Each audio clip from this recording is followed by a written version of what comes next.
अब चलते हैं अपने अगले बुर्ज की तरफ, जो कि है बुर्ज मिज़ान, और आपको बयान करेंगे कि इनका यकम से 10 जून का ये अशरा इल्म नजूम की रोशनी में क्या कुछ बयान करने जा रहा है। वो अफराद जो 23 सितंबर से 23 अक्टूबर के अशरे के दौरान पैदा हुए हैं वो बुर्ज मिज़ान के तहत आते हैं। इसके अलावा वो अफराद जिनको अपनी तारीख़ पैदाइश मालूम ना हो मगर उनका नाम ते रे तो से शुरू होता है तो भी बुर्ज मिज़ान के तहत आते हैं।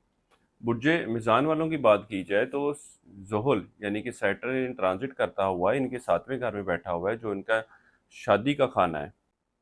ये वक़्त इनके शादी के मामलात के हवाले से रुकावटों की निशानदेही करेगा। इसके अलावा शादीशुदा ज़िंदगी में भी मुश्किलात और परेशानियों की निशानदेही करेगा।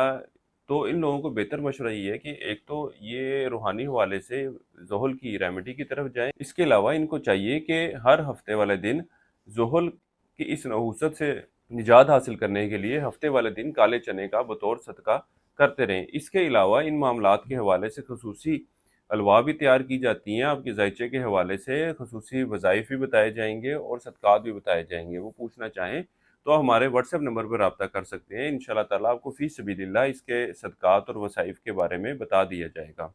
इस अरसे के वक़्त के दौरान अपनी ख्वाहिशात को हकीकी शक्ल देने के हवाले से भरपूर कोशिशें करते नज़र आएँगे। ख़ास तौर पर आपका मेन फ़ोकस अपने माली मामलात में बेहतरी और लोगों के साथ अच्छे बेतल्लुकात कायम करना होगा, और अल्लाह के फ़ज़ल व करम से आपको इसमें काफ़ी हद तक कामयाबी भी मिलती नज़र आएगी। इसी तरह एक अच्छी बात ये भी देखने में आएगी कि आप अपने आप को बेहतर करने के हवाले से खुद भी कोशिशें करते नज़र आती हैं और इस पर आपको खुशी भी महसूस होगी। इसी तरह इस अशरे के वक़्त के दौरान आपने गैर ज़रूरी अखराजात में कमी लाएँगे, अपने दुश्मनों का भरपूर तरीके से मुकाबला करते हुए नज़र आएँगे। वो अफ़राद जो बैरून मुल्क जाने के ख्वाहिशमंद हैं, इस अशरे के वक़्त के दौरान ये लोग कोशिशें तो करते नज़र आ रहे हैं, लेकिन कुछ ना कुछ मसाइल, रुकावटें इनके रास्ते में बनती हुई नज़र आ रही हैं। वो अफ़राद जिनको डॉक्यूमेंटेशन के हवाले से मसला पिछले कुछ अरसे में पेश आ रहा था, अब वो मामलात जो हैं वो सेटल होते हुए नज़र आएँगे और इनका जो केस है वो बेहतरी की शक्ल लेता हुआ नज़र आ रहा है। वो बुर्ज मिज़ान वाले अफ़राद जो रोज़गार की तलाश में हैं और इस हवाले से कोशिशें भी कर रहे थे लेकिन कोई सबब नहीं बन रहा था।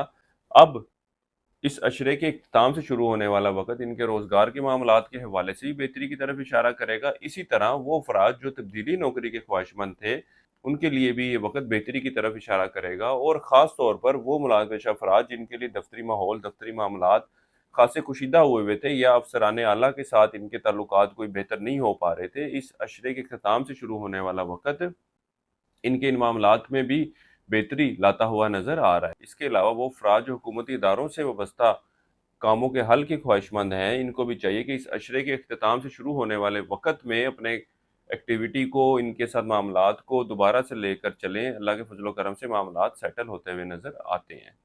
घरेलू मामलात के हवाले से आपको कुछ मुश्किलात का सामना करना पड़ सकता है और इन मामलात के हवाले से कुछ अखराजात भी होते हुए नज़र आ रहे हैं। इसके अलावा अगर आपने किसी को शख्स से कोई उधार रकम वगैरह लेनी है तो इस अशरे के आखिरी याम में ज़रूर कोशिश करें। अल्लाह के फ़ज़ल व करम से वो चीज़, वो अशिया आपको वापस मिलती हुई नज़र आ रही है। इस अशरे के शुरू के एयाम में आपके अपने शरीके हयात के साथ मामलात जो हैं वो खराबी की शक्ल लेते हुए नज़र आएँगे।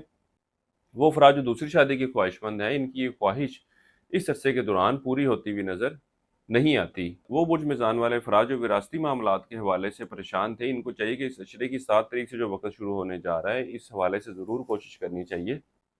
मामलात जो है बेहतरी की शक्ल लेते नज़र आएँगे। इसी तरह वो अफ़राद जो शरीके कार या शरीके हयात से माली फ़ायदे के ख्वाहिशमंद थे, इस अशरे की 7 तारीख से शुरू होने वाला वक़्त इनकी तरफ से मिलने वाले माली फ़ायदे की निशानदेही कर रहा है। मामलात आपके उम्मीद के मुताबिक तय पाते नज़र आते हैं। इस अरसे के लिए आपको एक वज़ीफ़ा बता रहा हूँ, ला हौला वला कुव्वता इल्ला बिल्लाह। एक तस्बीह आपने इसकी रोज़ाना करनी है और अपने मामलात में बेहतरी के लिए दुआ करें। इसके अलावा मीठी, कोई भी मीठी चीज़ हस्बे तौफ़ीक सदक़े के तौर पर दें। इस अरसे की 7 तारीख आपकी यकम और 10 जून की है। बुर्ज मिज़ान वालों के लिए अब तक इतना ही। अल्लाह हाफ़िज़।